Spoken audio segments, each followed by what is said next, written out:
भैया जी, Shakeel ji, love you.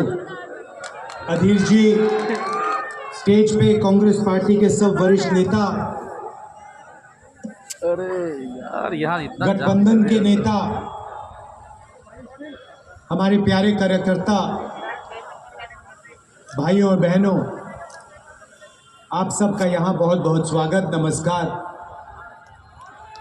भैया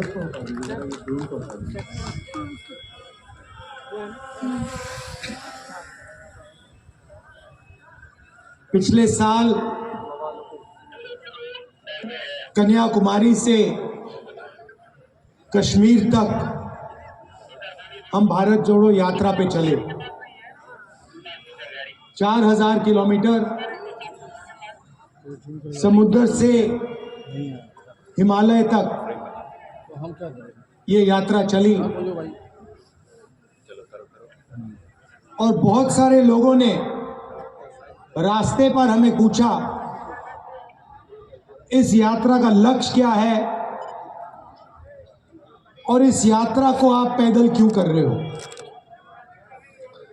तो हमने समझाया कि देश में आरएसएस की विचारधारा, बीजेपी की विचारधारा ने हिंसा और नफरत फैला रखी है। भाई भाई से लड़ रहा है, एक धर्म का व्यक्ति दूसरे धर्म के व्यक्ति से लड़ रहा है,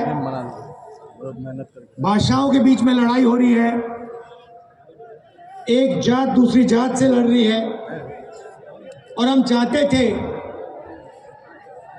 जो ये मोहब्बत का देश है, इसमें फिर से, जैसे मैंने कहा, नफरत के बाजार में मोहब्बत की दुकान खुलनी चाहिए।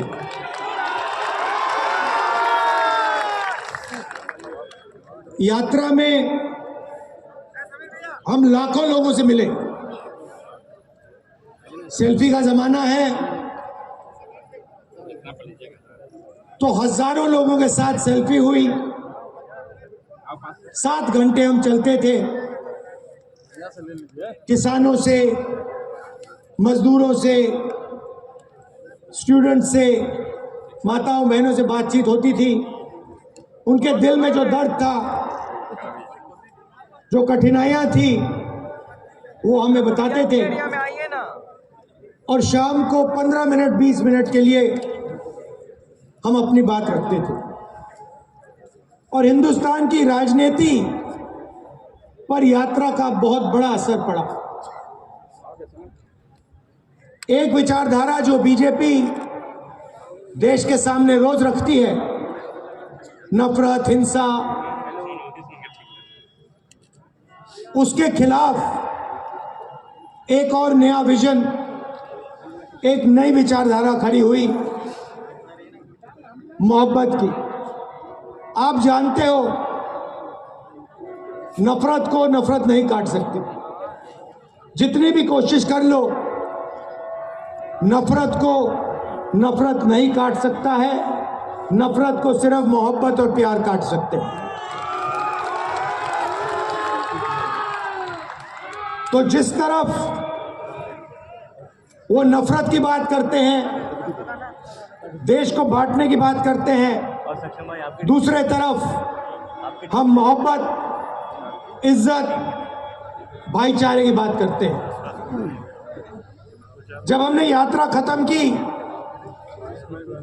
तो काफी लोग हमारे पास आए, कहते हैं, राहुल जी, आपने कन्याकुमारी से कश्मीर तक यात्रा कर दी, मगर देश का जो राजनीतिक सेंटर है,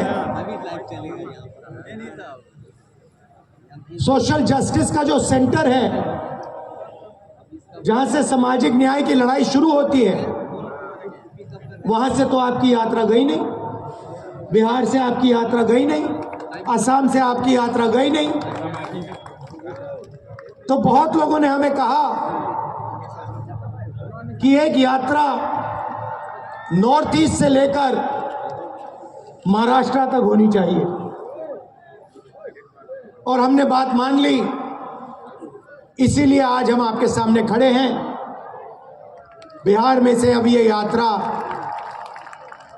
भारत जोड़ो न्याय यात्रा निकलने जा रही है। शुरुआत मणिपुर में की, वहां आपने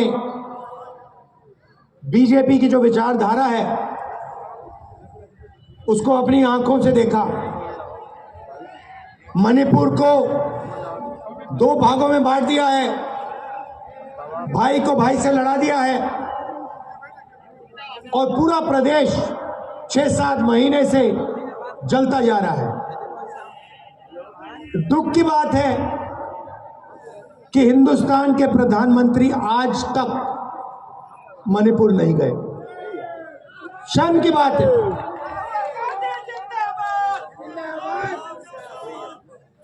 आज तक हिंदुस्तान के प्रधानमंत्री मणिपुर नहीं गए। मणिपुर जल रहा है, लोग मारे जा रहे हैं, घर चलाए जा रहे हैं, मगर आज प्रधानमंत्री वहां आज तक नहीं पहुंचे। तो ये देश की हालत है। अब बिहार में हमारा क्या लक्ष्य? इस यात्रा में हमने न्याय शब्द जोड़ दिया है। भारत जोड़ो न्याय यात्रा। और सच्चाई ये है कि आज के हिंदुस्तान में गरीब व्यक्ति को ना आर्थिक न्याय मिलता है, ना सामाजिक न्याय मिलता है।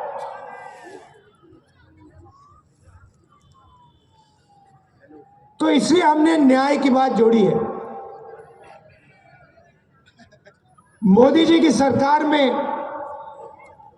2-3 अरबपतियों को हिंदुस्तान का पूरा धन पकड़ा दिया जाता है, चाहे वो एयरपोर्ट हो, पोर्ट्स हो, इंफ्रास्ट्रक्चर हो, अस्पताल हो, यूनिवर्सिटी हो,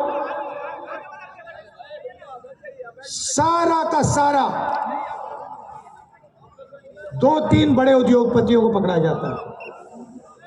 मगर जो हाथ से काम करता है, मजदूरी करता है, जो किसान खेती करता है, उसकी सरकार मदद नहीं करती।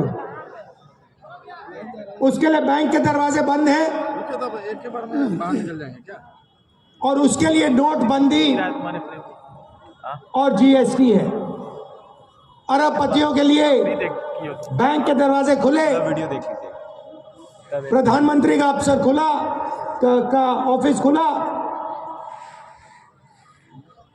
सरकार के सारे दरवाजे उनके लिए खुले। तो यह बात हम आपके सामने रखना चाहते हैं। बिना सामाजिक न्याय और आर्थिक न्याय के ये देश प्रगति कर ही नहीं सकता है। ये खोखले शब्द हैं। ये जो विकास की बात करते रहते हैं, सामाजिक न्याय के बिना, आर्थिक न्याय के बिना ये काम किया ही नहीं जा सकता है। अंत में मैं आपको एक उदाहरण देना चाहता हूं।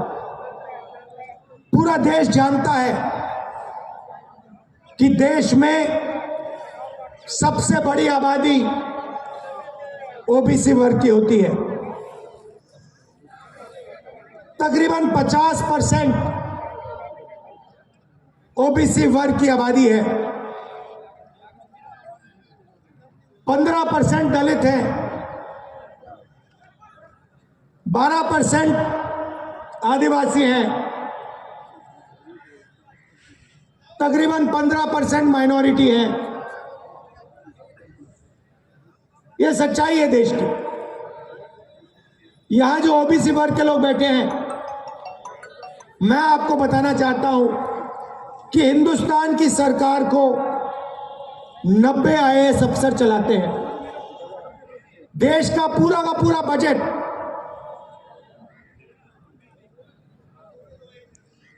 हर रुपया ये लोग निर्णय लेते हैं। डिफेंस में कितना पैसा जाएगा, स्वास्थ्य में कितना जाएगा,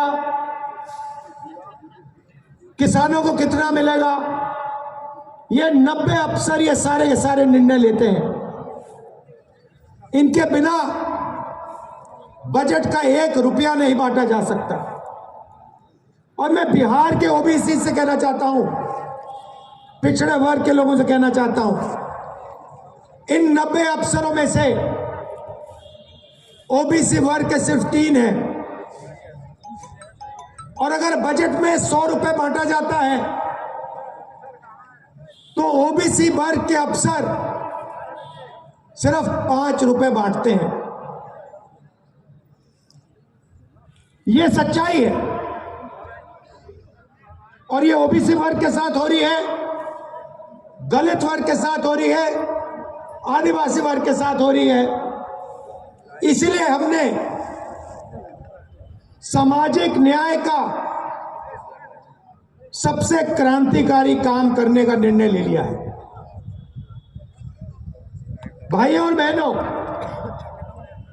इस देश को पता लग जाना चाहिए कि इस देश में ओबीसी कितने हैं, दलित कितने हैं, आदिवासी कितने हैं, जनरल कितने हैं।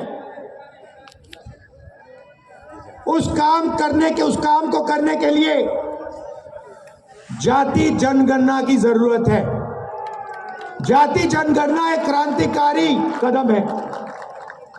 जिस दिन जाति जनगणना हो जाएगा उस दिन देश के आदिवासियों को, दलितों को, पिछड़ों को, सबको पता लग जाएगा कि उनकी आबादी कितनी है। और फिर उससे पता लग जाएगा कि उनका हक कितना बनता है। जब तक सामाजिक न्याय के सवाल को हेड ऑन नहीं लिया जाएगा तब तक ये देश आगे नहीं बढ़ सकता है। तो यात्रा में 2-3 तरीके के न्याय की हम बात कर रहे हैं। सामाजिक न्याय,